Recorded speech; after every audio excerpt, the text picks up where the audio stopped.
Hello guys, welcome. This is the fourth video on the subject computer networks.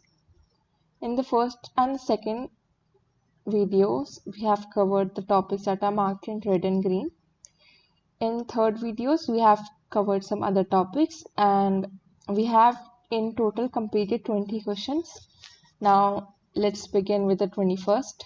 Differentiation between PAN, LAN, MAN and WAN. PAN is the personal area network, LAN is the local area network, MAN is metropolitan area network and WAN is wide area network. So ये बहुत important question है, ये viva में आपसे पूछा जा सकता है और ये इंटरनल में भी पक्का आने के चांसेस हैं, तो ये बहुत इंपॉर्टेंट क्वेश्चन है जो आपको करना चाहिए. So these four are the different types of networks distinguished by their geographical coverage and number of devices connected. So we'll be studying all these four type of networks on the basis of coverage, devices and purpose. जो PAN है ये smallest network type होता है, covering a personal area space within a few meters. Example including Bluetooth connections and wireless mouse, keyboard, etc.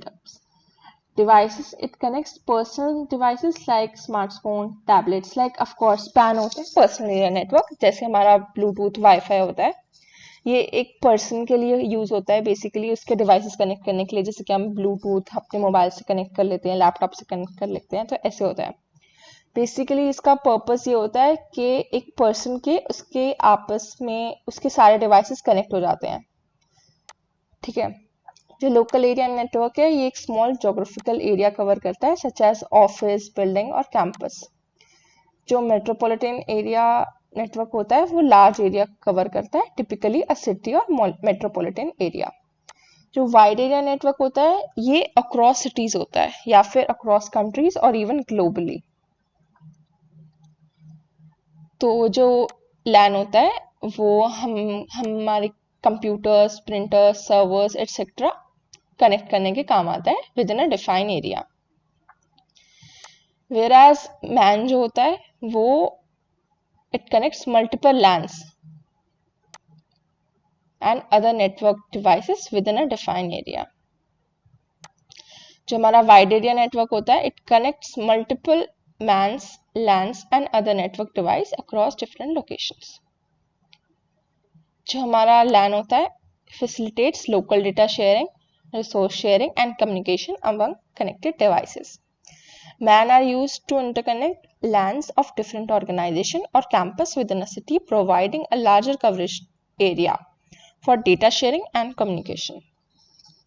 Whereas जो WAN होता है, WAN are used for long distance data communication, connecting remote locations and enabling global connectivity. So basically pan सबसे छोटा होता है, लैन उससे बड़ा होता है, मैन उससे बड़ा होता है और वैन उससे बड़ा होता है.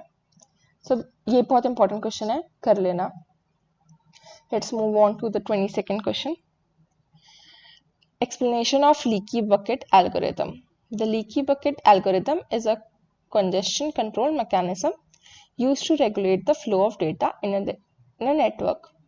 तो जो एक ही जगह से बहुत सारा नेटवर्क फ्लो हो जाता है और लाइक ओवरफ्लो हो जाता है, तो फिर वो रोकने के लिए हम इस एल्गोरिथम को यूज करते हैं.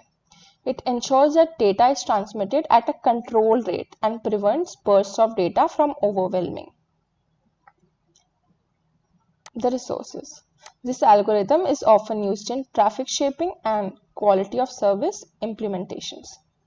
Here are some key concepts of this algorithm. Concept क्या है इस algorithm का? The algorithm models a bucket with a fixed capacity and a leak rate. Data packets or units of data are imagined as water drips into the bucket. If the bucket is already full, incoming packets are discarded or delayed. The leak rate determines how quickly data is allowed to flow out of the bucket. So basically concept जैसे इसका नाम suggest करता है, leaky bucket algorithm होता है. एक bucket होती है और जो हमारा डेटा होता है वो उसमें फिल हो रहा होता है स्लोली एट अ रेट. तो जैसे ही हमारी पूरी बकेट फिल हो जाती है, एक अमाउंट ऑफ डेटा पास हो जाता है, उसके बाद हमारी बकेट ओवरफ्लो करने लग जाती है. जो डेटा होता है वो हमारा ड्रिप हो जाता है, मतलब हम डिस्कार्ड करते जाते हैं, जो एक्स्ट्रा डेटा आता जाता है, तो एक अमाउंट ऑफ टाइम में एक अमाउंट ऑफ वाटर ही भरेगा हमारी बकेट में, तो एक अमाउंट ऑफ टाइम में एक अमाउंट ऑफ डेटा ही पास होगा। तो बेसिकली यही इसका कॉन्सेप्ट है, its operation. The bucket has a maximum capacity which represents the maximum burst of data allowed. So जो बकेट की कैपेसिटी है वो रिप्रेजेंट करती है मैक्सिमम अमाउंट ऑफ डेटा जो हम भेज सकते हैं। As packets arrive, they are added to the bucket. If the bucket is full, incoming packets are either discarded or queued for later transmission. The bucket leaks data at a constant rate. For every time interval, a fixed number of packets or fixed amount of data is allowed to leave the bucket. This ensures that the output rate is controlled and prevents excessive burst of data from cogniting the network. Benefits and usage. The benefits are smooth traffic, QoS management, traffic shaping, and prevents DOS attack.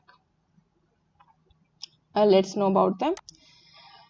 The leaky bucket algorithm helps regulate traffic by smoothing out burst of data and preventing cognition in a network. It can be used to enforce specific QoS policies, ensuring that different types of traffic receive the appropriate bandwidth and resources. The algorithm can shape the flow of data to adhere to specified limits, preventing one user or application from overwhelming the network resources. It provides a defense mechanism against denial of service attacks by limiting the rate of incoming data. So these are its benefits. I think ये question important है for your end term. ये पूछा जा सकता है. So these are the things जो आप याद कर सकते हैं. आसान है क्वेश्चन, हो जाएगा. So the next question, the 23rd question, explanation of IPv4 protocol and comparison with IPv6. ये बहुत इंपॉर्टेंट क्वेश्चन है, मेरे अकॉर्डिंग ये एंड टर्म में आएगा और ये कई बार वाइवा में भी पूछते हैं टीचर्स. लाइक हमारे वाइवा में हमसे ये पूछा था कि ये आईपी एड्रेस होता है या ये आईपी एड्रेस होता है. सब बच्चे गलत बता रहे थे, बट करेक्ट आंसर वाज कि दोनों आईपी एड्रेस होते हैं. एक IPv4 एड्रेस होता है, एक IPv6 एड्रेस होता है. एक हेक्साडेसिमल नोटेशन होता है, ये इंपॉर्टेंट है, और एक होता है डॉट डेसिमल मेथड होता है. यहाँ पे लिखा है, हम पढ़ लेंगे. So basically Internet Protocol version 4 is the fourth version of Internet Protocol and the most widely used protocol for network communication. Here's an explanation. So addressing. IPv4 uses a 62-bit addresses divided into 4 octets separated by periods. तो 4 numbers होते हैं जो separated by periods होते हैं. This allows for approximately 4.3 billion unique addresses. Whereas in IPv6, it uses 128-bit addresses and represents in hexadecimal notation, example ऐसे. It provides a significantly larger address space, allowing for trillions of unique addresses. So like इसका कुछ 10 to the power 28 होता है जो address spaces होता है, unique address. So header format, the IPv4 header consists of various fields including source and destination IP addresses, protocol information, time to live, header length, and checksum. The IPv6 header is simpler and more efficient than IPv4 with fixed length fields. Additional extension headers are used for optional features, reducing processing overhead. Packet fragmentation. IPv4 supports packet fragmentation, where large packets are divided into smaller fragments to fit within the maximum transmission unit of the underlying network. Fragments are reassembled at the destination, whereas an IPv6 IPv6 places the responsibility of packet fragmentation on the source, promoting end-to-end communication without intermediate routers needing to fragment packets.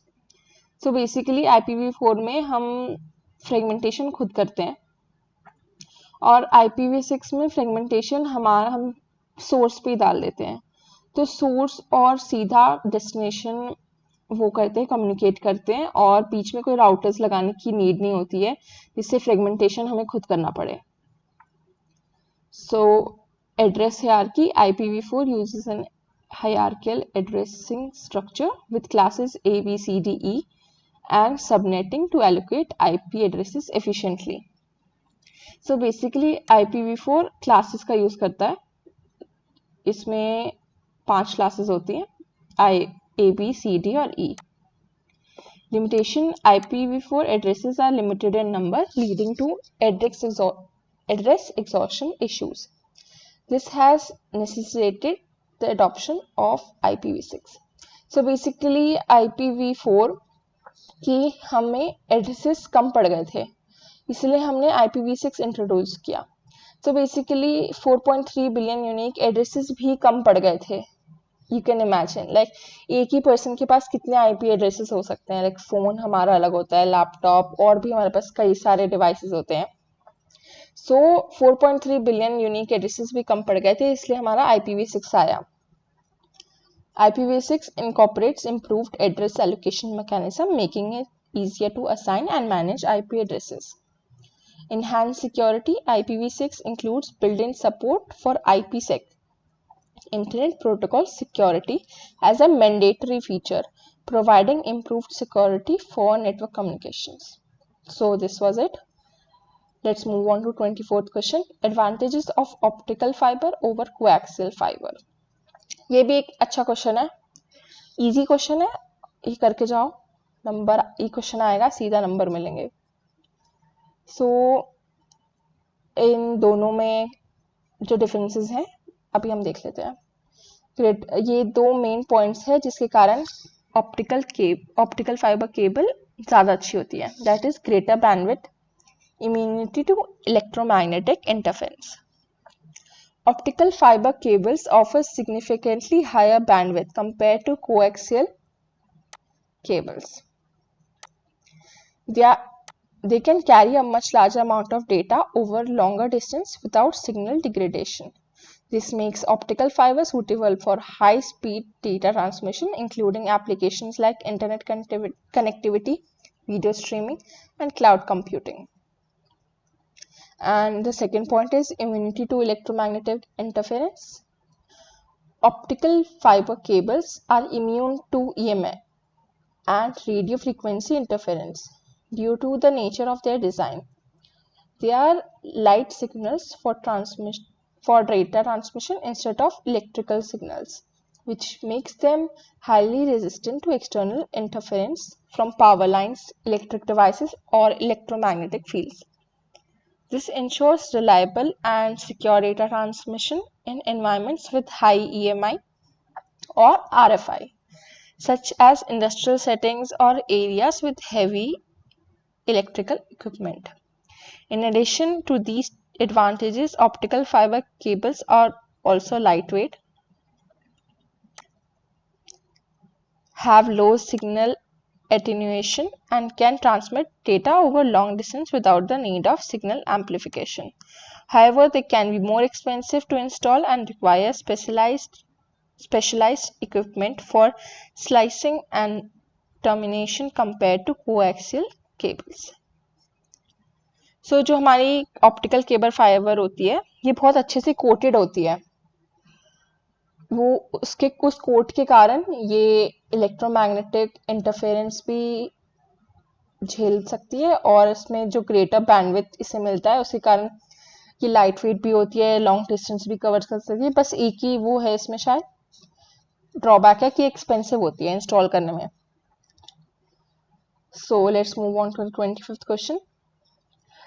Calculate the throughput of slotted ALOHA and pure ALOHA. ये question जो है ये मैंने 2-3 पिछले साल के question papers में देखा था, previous question papers and term, और उसमें ये हर पेपर में था. Basically like 2 out of 3 papers में ये क्वेश्चन पूछा गया था। ये क्वेश्चन मुझे इतना पसंद नहीं है बेसिकली, बट करना पड़ेगा तो करना पड़ेगा। So slotted aloha divides time into discrete slots and synchronize the transmission attempts. The efficiency of slotted aloha can be calculated as follows. So basically pure aloha को हम P से represent करते हैं और slotted aloha को S से। इसका simple formula है G multiply with E on power E की power minus 2G। और प्योर अलोहा में जी नहीं होता, सीधा ई होता है, ई की power -2g, where G is offered load that is average number of transmission attempts per slot. यहाँ पे भी यही होता है, average number of transmission attempts per unit time. So slotted ALOHA में पर स्लॉट होता है, वेयर एज प्योर अलोहा में पर यूनिट टाइम होता है। ये मेन डिफरेंस है जो आपको पता होना चाहिए। फॉर्मूला है बस जो हमें लिखना है, हमें जी की वैल्यू बता देनी है, क्योंकि जी अलग अलग है दोनों जगह, ये याद रखना, जी सेम नहीं है। The throughput T can be calculated by multiplying the efficiency by the channel capacity. तो जी इज चैनल कैपेसिटी, नाम सेम है बट दोनों की फॉर्मूलाज अलग हैं, याद रखना।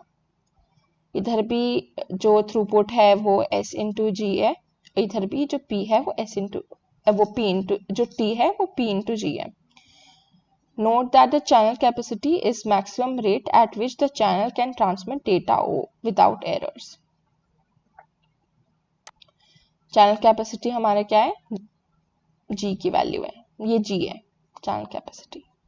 It's important to note that both slotted ALOHA and pure ALOHA assume an idealized scenario and are used to analyze the performance of random access protocols. By calculating the throughput using the formulas above and inputting the appropriate values of G and the channel capacity, you can determine the throughput of slotted aloha and pure aloha in a given scenario. So ये question जो है आपको वो पूरा रटना पड़ेगा, basically रट लेना और लिखाना। इजी क्वेश्चन है, नंबर अच्छे से मिलेंगे, 5 मार्क्स में आ सकता है या 6 मार्क्स में आ सकता है। तो हमने 25 क्वेश्चन कर लिए हैं इस सब्जेक्ट में। यहाँ पे हम अपना ये 4th वीडियो एंड करते हैं। Thank you for watching. कुछ डाउट होगा तो आप पूछ लेना, कोई प्रॉब्लम होगी तो वो भी पूछ लेना। नेक्स्ट वीडियो में हम कुछ टॉपिक्स कवर करेंगे। क्वेश्चन आंसर्स हमारे इतने ही थे इस चैप्टर के जो इम्पोर्टेंट थे बेसिकली। आगे मैं आपको जो बाकी टॉपिक्स रह गए हैं सब्जेक्ट में उसके नोट्स बना के आपको वो करवाने वाली हूँ। So thank you for watching and या बाय।